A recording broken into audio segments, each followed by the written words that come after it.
गौतम बुद्ध के हजारों शिष्य थे और जब उनका कोई शिष्य ज्ञान प्राप्त कर लेता था तो वो उसे किसी एक दिशा में भेज देते थे और उससे कहते थे कि जो तुमने सीखा है जाकर दूसरे लोगों को सिखाओ, उन्हें जागरूक करो।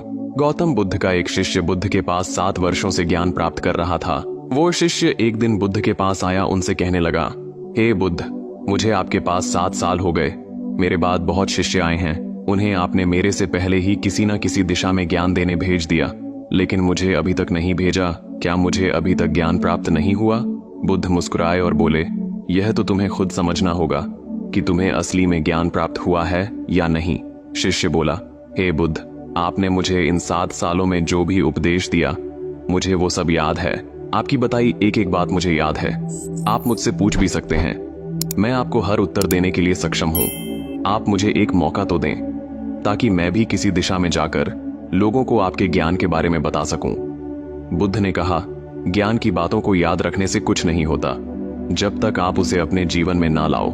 जब तक आप किसी भी चीज को अपने जीवन में नहीं लाओगे तब तक आप दूसरों को उस चीज के बारे में ये नहीं कह सकते हो कि आप इसे अपने जीवन में अपना लें। शिष्य ने कहा, जो भी हो, कृपया आप मुझे एक मौका दें। आप मुझ पर भरोसा रखें। मैं सभी को अपने ज्ञान से प्रभावित कर सकता हूं।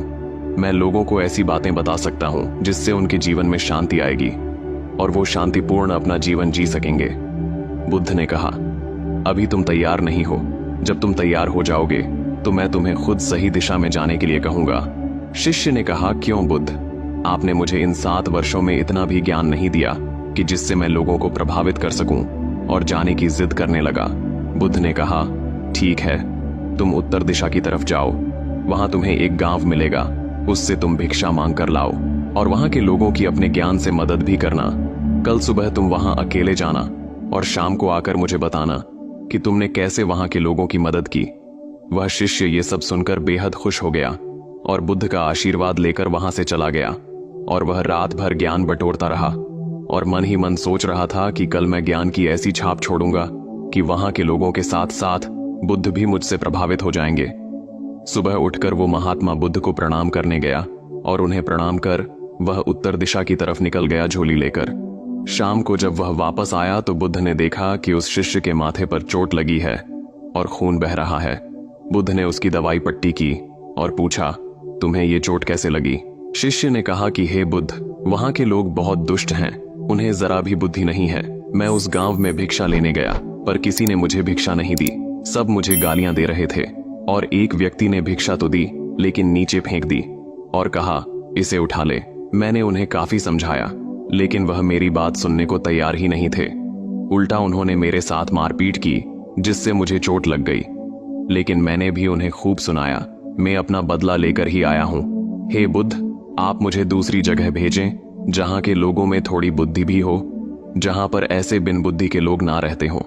बुद्ध उसकी बात सुनकर थोड़े मुस्कुराए और उससे बोले कि अगर तुम्हें दूसरे गांव में भी ऐसे ही लोग मिले तब तुम क्या करोगे?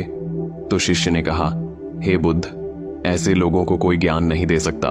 वह लोग अज्ञानी हैं, उन्हें कौन समझाए? ऐसे लोग हमेशा अज्ञानी ही रहेंगे। तो बुद्ध ने कहा, वह लोग अज्ञानी नहीं हैं बल्कि बहुत ज्ञानी हैं। उनके पास बहुत बुद्धि है परंतु उनके पास जो ज्ञान है उनका अपना ज्ञान है। अब अगर तुम किसी दूसरे के ज्ञान को चोट पहुंचाओगे तो वह कुछ तो कहेंगे ही ना। तुम्हें ऐसे लोग हर जगह मिलेंगे, तब तुम अपना ज्ञान उन्हें कैसे दोगे? बुद्ध ने शिष्य से कहा कि आज तुम आराम करो, कल शाम को मेरे पास आना। शिष्य बुद्ध को प्रणाम करके चला गया। अगली शाम जब वह वापस बुद्ध के पास आया तब वहां एक और बुद्ध का शिष्य बैठा था। उसके हाथ में चोट लगी हुई थी। बुद्ध ने उस शिष्य से पूछा कि तुम्हारे हाथ पर यह चोट कैसे लग गई? शिष्य ने कहा, हे बुद्ध, आपने उत्तर दिशा के एक गांव में मुझे जाने के लिए कहा था, वहीं पर मुझे ये चोट लगी। बुद्ध ने कहा, वहां तुम्हारे साथ क्या हुआ? शिष्य ने कहा, बुद्ध, वहां पर मैंने सबसे भिक्षा मांगी लेकिन किसी ने भी मुझे भिक्षा नहीं दी। एक व्यक्ति जिसने भिक्षा दी थी उसने भी वह मुझे जमीन पर फेंक कर दी और कहा, इसे उठा ले।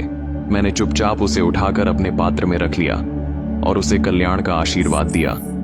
तब उस व्यक्ति ने मुझसे कहा, आप बड़े ही अजीब व्यक्ति हो। मैं आपका अपमान कर रहा हूं और आप मुझे कल्याण होने का आशीर्वाद दे रहे हैं। तो मैंने उनसे कहा कि आप धनी हैं, आपने मुझे दान दिया है, इसलिए मैं आपको आशीर्वाद दे रहा हूं। फिर वहां से मैं आगे गया तो कुछ लोगों ने मुझे वहां से जाने के लिए कहा, उन्होंने मुझे कुछ अपशब्द कहे और मुझ पर कुछ पत्थर भी फेंके, जिससे मुझे चोट लग गई। और जब मैं वापस आ रहा था तब मैंने एक माँ को रोते हुए देखा। वह अपने बीमार बच्चे को लेकर चिंतित थी। मैं तुरंत जंगल से जाकर उसके लिए जड़ी बूटी ले आया दवा बनाने को, लेकिन वहां के लोग मुझे जड़ी बूटी देने नहीं दे रहे थे। फिर मैंने उनसे विनती की कि वह मुझे उस बच्चे का इलाज करने दें। उसके बाद वो जैसा कहेंगे मैं ठीक वैसा ही करूंगा। फिर जिस व्यक्ति ने मुझे भिक्षा दी थी उसने गांव वालों को समझाया। तब उन्होंने मुझे उस बच्चे को जड़ी बूटी लगाने दी। उसके बाद वह बच्चा ठीक हो गया। फिर गांव वालों ने मुझसे अपने किए गए अभद्र व्यवहार के लिए क्षमा मांगी और मुझे धन्यवाद कहा। फिर मैं वहां से वापस आ गया। आगे शिष्य बोला, हे बुद्ध, आपसे एक विनती है। उस गांव के लोग बहुत भोले भाले और सीधे हैं। क्या मैं रोज उसी गांव में जाकर भिक्षा मांग सकता हूं? ये सभी बात वो पहला शिष्य भी सुन रहा था। उसने यह सुनते ही बुद्ध के चरणों में गिरकर कहा कि हे बुद्ध, मैं समझ गया हूं कि अभी मैं उस लायक नहीं हुआ हूं कि दूसरों को ज्ञान दे सकूं। बुद्ध ने कहा, हमें बाहर वैसे ही लोग दिखाई देते हैं जैसे हम भीतर से होते हैं। जब तक हम स्वयं को नहीं बदलते तब तक हम किसी को भी नहीं बदल सकते। खुद में परिवर्तन करना बेहद जरूरी है। कोई भी बात बताने से पहले उसे अपने आचरण में लाना बेहद जरूरी है, क्योंकि अपने आचरण में लाई हुई चीज को बताना समझाना बहुत आसान होता है और उसे लोग बेहद आसानी से अच्छे से समझ भी पाते हैं। दोस्तों, हम सभी को ऐसा लगता है कि हमने जो कुछ भी सीखा है वह हमको दूसरों को सिखाना चाहिए, लेकिन हम जाने अनजाने में दूसरों को सिखाने के चक्कर में हम कभी कभी गलत साबित हो जाते हैं। तो इसलिए अगर आप किसी को भी कोई भी सुझाव देने के लिए जाते हैं या आप कोई भी चीज सिखाने के लिए जाते हैं तो सबसे पहले आप उस कार्य को संपूर्ण रूप से और सही ढंग से अच्छे से सीखें। और आपको जब यह पक्का यकीन हो जाए कि अब मैं इस कार्य को संपूर्ण रूप से सीख चुका हूं, अब मैं दूसरों को सिखा सकता हूं, तभी आप दूसरों को सिखाने के लिए जाएं, अन्यथा आपके साथ दुर्व्यवहार हो सकता है और आपको क्षति भी पहुंच सकती है। दोस्तों, कहानी कैसी लगी कमेंट में जरूर बताना और चैनल को भी सब्सक्राइब कर लेना। मिलते हैं अगली ऐसी ही प्रेरणादायक वीडियो में। तब तक के लिए नमस्कार।